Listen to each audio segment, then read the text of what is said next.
Hello and welcome to a new video. Just want to quickly talk about the Q&A session that the Multiversus devs hosted on Discord. I may be the only one who isn't super disappointed by it, but then again, I'm the only one who wasn't going into it hoping to learn about a new character.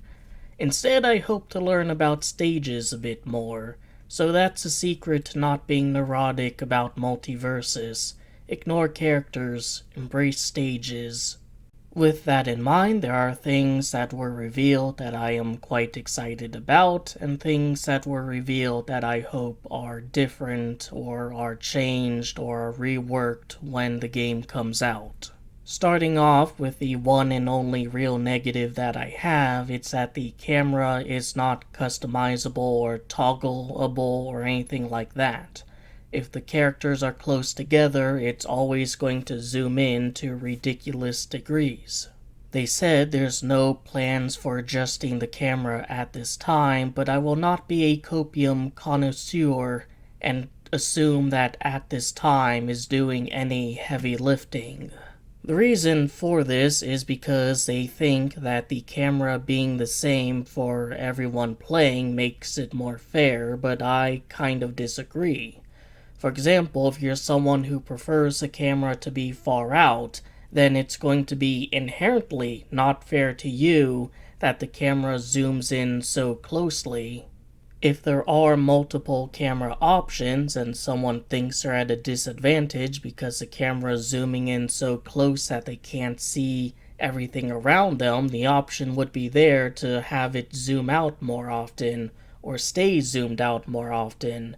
And similarly, if someone has a camera far away and they feel they're at a disadvantage because they're not able to see the moves come out as closely, the option would be to have the camera zoom in more often. It's worth noting that other games such as Brawlhalla do allow different players to have different camera options, and it seems to work just fine. It's interesting to note that this is one of the only things espoused in the Q&A that got a negative reaction about specifically.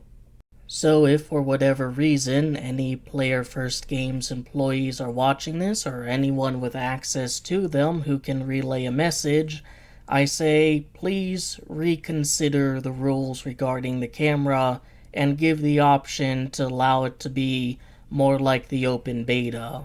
If nothing else, it will night and day improve upon the perceived uncanniness of the size differences. But with the criticisms out of the way, was there anything there that I liked hearing about? And the answer is yes, actually, because there was a question about stages and how casual they'll be. Apparently they were designing maps with more unique hazards, gimmicks, and interactions, far more geared to a casual audience than the maps that were in the open beta, and those should be appearing in the game when it relaunches. The fact that we've seen the Dexter's Lab map has a conveyor belt that moves stationary players and objects, I think does lend credence to that. But one of the biggest things that they revealed is that there will be a difference between a casual version of a map and a competitive version of a map. And not just in terms of gimmicks and hazards, which means also potentially in terms of stage layout. This is great because it means if they do have an idea for a truly unique and wacky stage, they don't have to worry about it being viable in a competitive scene. There'd be a straight up different version of that stage, probably a lot more muted in terms of layout and design, that the competitive players can utilize, while the casual players can have a far less restrictive experience. So I am very much looking forward to seeing what they've worked on in terms of stages, and hope they show off some more stuff soon. It was, for me, probably the biggest glaring flaw of the open beta, enough that I made an entire video critiquing the nature of the stages. And given it's doubtful they would make any meaningful changes strictly on my behalf, that must mean that it was a big enough issue for multiple people to voice a complaint about, which means that more people are going to be satisfied with a full launch, ideally.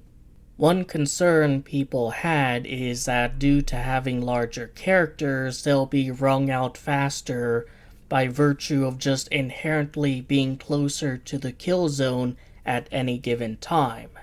So when asked about the kill zone, the devs specified that they did tweak it for all of the stages in the game to make it more viable for the larger character sizes.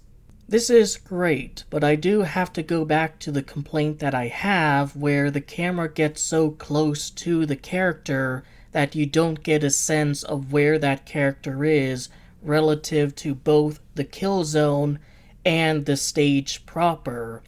If two characters are in the air, there's no real telling where they are relative to where the blast zone is.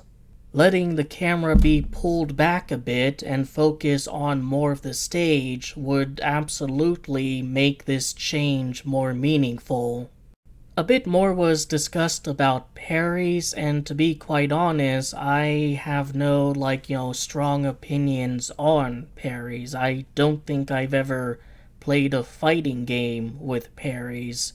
The only fighting games I've played were Melee and Brawl, so my experience with them is very limited. But one thing the devs did seem to try and emphasize is that achieving a parry is something that requires a high skill ceiling, so it's not something that shitters can use as a total crutch. It's something you have to earn by having good timing. This would also prevent parries from being a get-out-of-jail-free card if you're up against a character that uses projectiles, because a parry will actually destroy a normal projectile, which I suppose it comes to question what constitutes as one.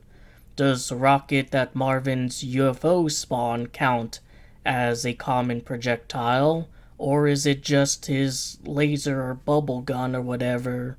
Another big thing, and I do think this is much bigger than people are giving it credit for, is that every character from the start will have a set of perks to utilize when you first play them. This is big because one of the things that deterred people from picking up a new character and playing with them is you weren't able to equip any perks or skills or things that change elements of the gameplay like you would with a character that you had been using for plenty of time before. So you're not going to be the level 0 gizmo with literally nothing to utilize beyond his kit, sided with a level 34 Black Adam against two very sweaty level 45 Finns with full-on decked movesets.